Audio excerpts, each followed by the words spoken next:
Welcome to the channel students. तो इस video में हम एक्सप्लेन करने वाले हैं अमाइंस के चैप्टर में से ऑर्गेनिक केमिस्ट्री का जो अमाइंस का चैप्टर है उसमें से इम्पोर्टेंट ऑर्डर्स पर जो प्रॉब्लम्स आपको आ सकती हैं वो सभी मैं इस वीडियो में आपको बताने वाला हूं। तो ये हमारी इम्पोर्टेंट क्वेश्चन आंसर्स की सीरीज़ का सेकंड पार्ट है। इससे पिछली वीडियो में हमने इम्पोर्टेंट रीजनिंग प्रॉब्लम्स को एक्सप्लेन किया था। तो स्टार्ट करते हैं अमाइंस चैप्टर में से इम्पोर्टेंट ऑर्डर्स की प्रॉब्लम्स को, तो जो आपको एग्जाम में पूछी जा सकती हैं, इनको अच्छे से आप लोगों ने अंडरस्टैंड कर लेना है। ठीक है, तो सबसे पहली हमारे पास है प्रॉब्लम के arrange the following compounds in the decreasing order of their boiling points. तो अब क्या बात हो रही है, बॉइलिंग पॉइंट्स की बात चल रही है। ठीक है, तो बॉइलिंग पॉइंट्स को हमने अरेंज करना है, ब्यूटेनॉल, ब्यूटेनमाइन एंड ब्यूटेन। अब देखिए क्या होगा कि सबसे पहले ब्यूटेन एक सिंपल हाइड्रोकार्बन है और सिंपल हाइड्रोकार्बन का बॉइलिंग पॉइंट सबसे लो रहेगा क्योंकि उसमें सिर्फ वीक वैंडरवाल अट्रैक्शंस होती हैं।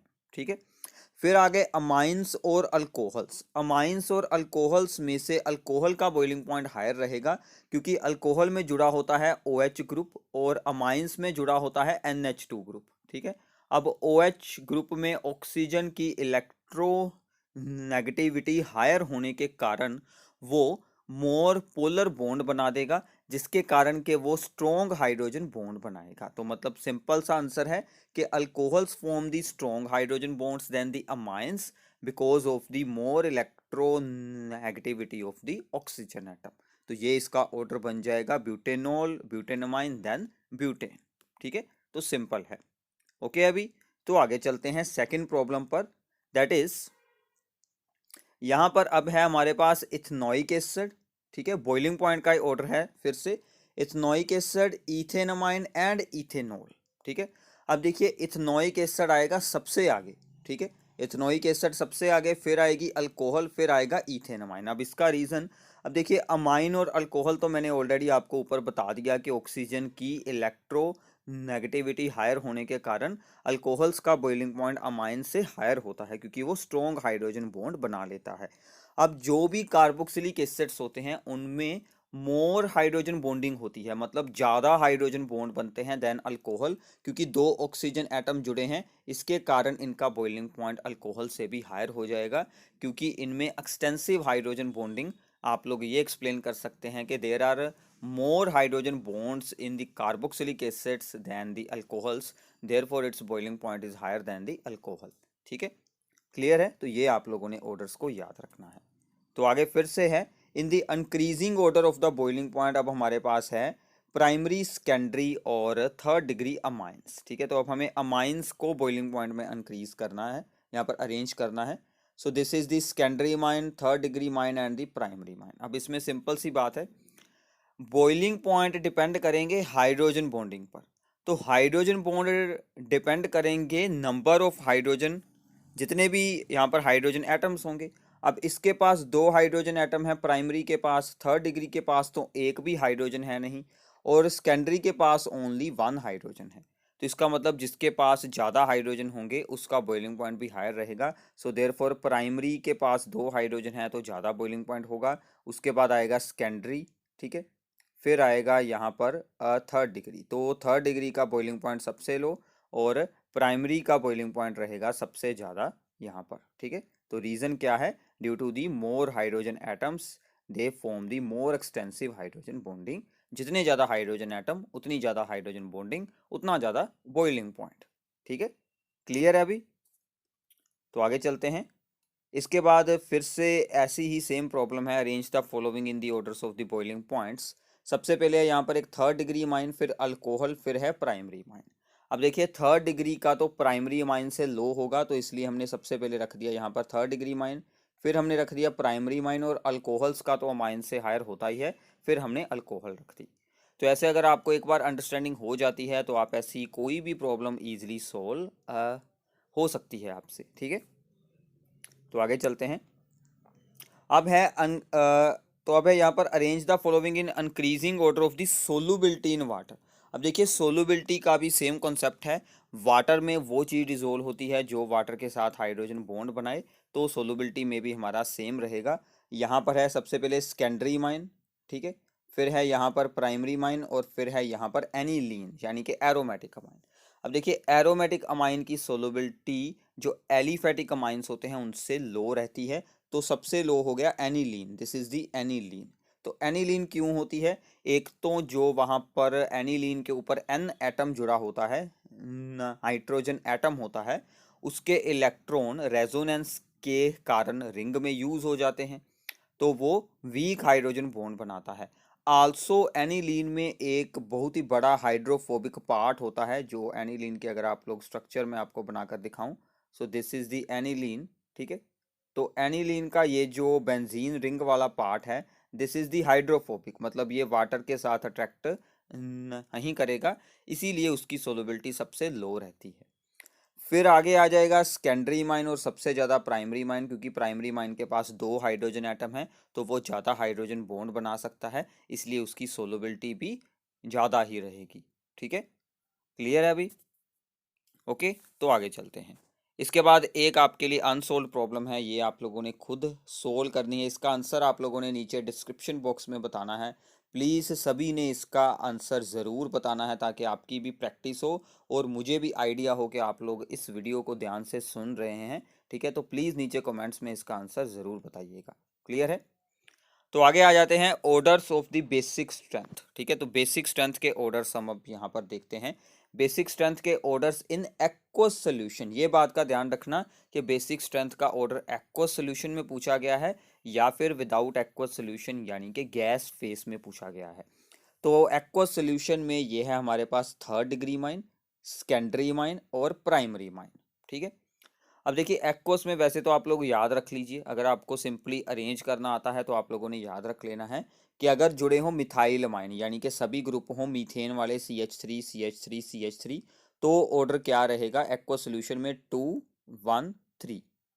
ठीक है, तो सिंपल सा आंसर है इसका 2 1 3, यानी कि सेकेंडरी आएगा सबसे आगे। ठीक है, फिर आएगा यहाँ पर प्राइमरी और फिर आएगा यहाँ पर थर्ड डिग्री। रीज़न क्या होता है कि एक्वा सोल्यूशन में दो इफेक्ट्स हमारे यूज होते हैं, एक तो इंडक्टिव इफेक्ट, ठीक है, तो प्लस आई इफेक्ट के साथ क्या होगा, प्लस आई इफेक्ट शो करेगा कि जो थर्ड डिग्री है वो सबसे स्ट्रॉन्ग रहे, 2 डिग्री उससे कम और प्राइमरी उससे कम। फिर एक होता है यहाँ पर सोल्वेशन ऑफ आयंस, कि जब हम एक्वस स्टेट में अमाइंस को ऐड करते हैं तो वो वहाँ पर प्रोटॉन एक्सेप्ट कर कर अपना एक पॉजिटिव आयन बना लेते हैं, और वो पॉजिटिव आयन वाटर के साथ हाइड्रोजन बॉन्डिंग बनाता है, इसको बोलते हैं सोल्वेशन। अब सोल्वेशन तो सबसे ज़्यादा होगी प्राइमरी की, फिर होगी सेकेंडरी की, फिर होगी थर्ड डिग्री की, क्योंकि प्राइमरी के पास ज़्यादा हाइड्रोजन होते हैं। अब इन दोनों ऑर्डर्स को अगर हम ज्वाइन करते हैं तो हमें ओवरऑल ये वाला ऑर्डर मिल जाता है कि 2 डिग्री सबसे स्ट्रॉन्ग, प्राइमरी उससे कम और थर्ड डिग्री सबसे कम। ठीक है, अगर मिथाइल ग्रुप जुड़े हैं CH3 वाले ही हैं ओनली, अगर इथाइल हो गए तो ये बन जाएगा 2 3 1, वो मैं आपको आगे बताता हूँ। ठीक है, क्लियर है? रीज़न आप लोग रीड भी कर सकते हैं, सुन भी रहे हैं, तो आपको बहुत ही अच्छी यहाँ से अंडरस्टैंडिंग हो जाएगी। ठीक है, तो आगे चलते हैं। Arrange the following in increasing order of the basic strength. अब है हमारे पास यहाँ पर aniline, then there is a para nitro aniline and the para टोलुडाइन।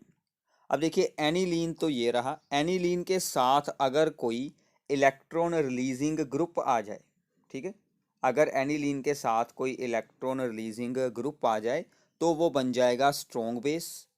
अगर उसके साथ कोई इलेक्ट्रॉन विद ड्रॉइंग आ जाए ग्रुप जैसे NO2, वो बन जाएगा वीक बेस। तो सबसे स्ट्रॉन्ग बनेगा पैरा टोलुडाइन, फिर एनिलीन और फिर पैरा नाइट्रो एनिलीन सबसे वीक बेस रहेगा, because NO2 is electron with drawing group. NO2 ने इलेक्ट्रॉन अपनी ओर अट्रैक्ट किए हैं बट CH3 ने रिलीज किए हैं, इसलिए वो स्ट्रॉन्ग बेस बना देगा उसे।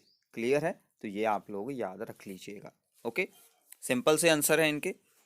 तो आगे चलते हैं। Arrange the following in decreasing order of the basic strength. ठीक है, फिर से वही आ गया। अब क्या है, अब है यहाँ पर secondary amine, this is the aniline and this is the primary amine and this is the simple ammonia. अब देखिए सबसे पहले aniline is the weaker base than all the aliphatic amines.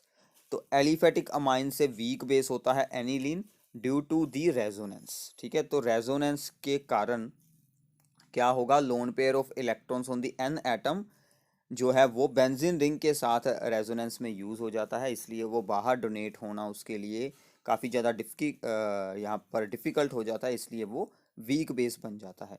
फिर आएगा अमोनिया, और फिर मैंने आपको बताया था कि सेकेंडरी स्ट्रॉन्ग होते हैं, उसके बाद आएगा प्राइमरी। तो एक्वस सोल्यूशन में क्या ऑर्डर रहेगा, 2 3 1, ठीक है। अगर मीथेन अमाइंस हो तो आएगा 2 1 3। यहाँ पर ईथेन ग्रुप जुड़ा है, C2H5 ग्रुप जुड़ा है, तो यहाँ पर आएगा 2 3 1। ऊपर मैंने आपको बताया था 2 1 3, वो था अगर CH3 ग्रुप जुड़े हों। तो दोनों ही केसेस में सेकेंडरी तो स्ट्रॉन्ग ही होगा, थर्ड डिग्री और प्राइमरी में से सिर्फ थर्ड और प्राइमरी में ही चेंज आएगा। अगर गैस फेस में आपसे पूछा जाए, एक्वस में ना पूछा जाए, तो ऑर्डर क्या रहेगा, 3 2 1, ठीक है। तो ये आपको यहाँ पर पूछा गया था इन दी एक्वस सोल्यूशन, ठीक है। क्लियर है अभी?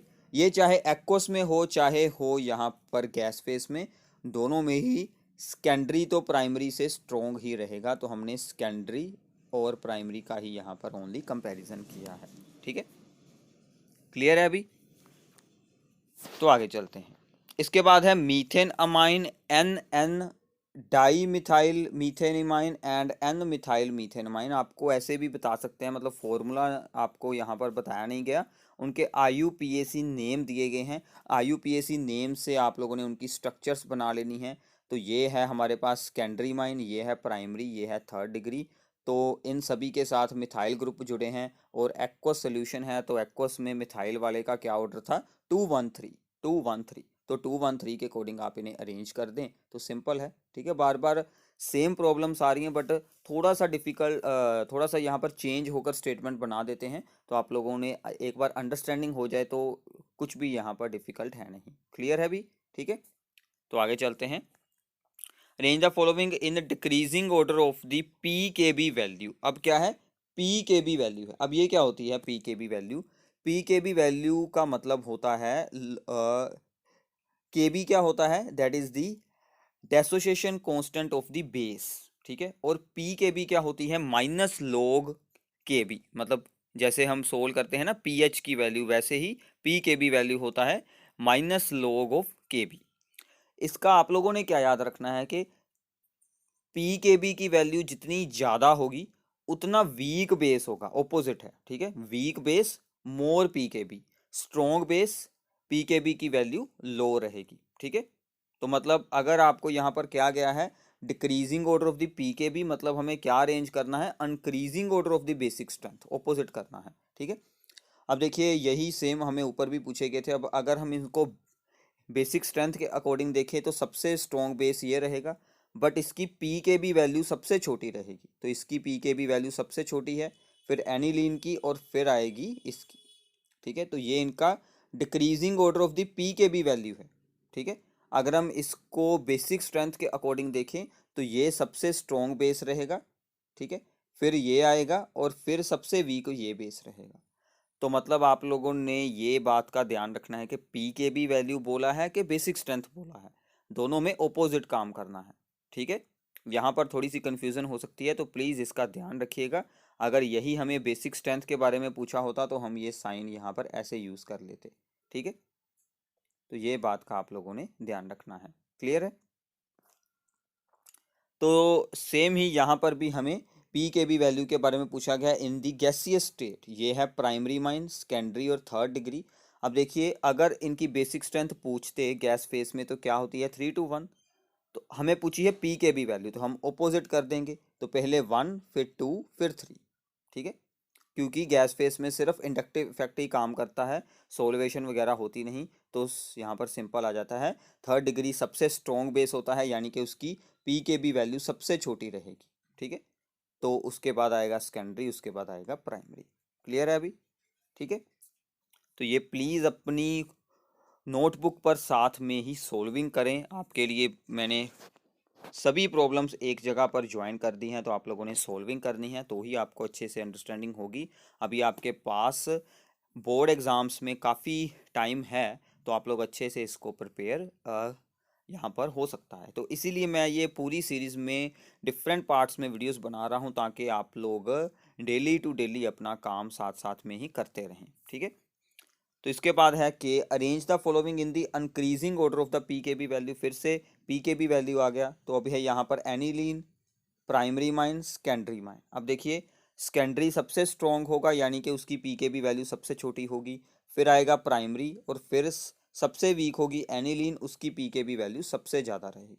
ठीक है, तो more pKb weaker is the base. ठीक है, तो ये थी आपके लिए इंपॉर्टेंट ऑर्डर्स की प्रॉब्लम्स। तो आई थिंक कि आपको अच्छे से अंडरस्टैंडिंग होगी।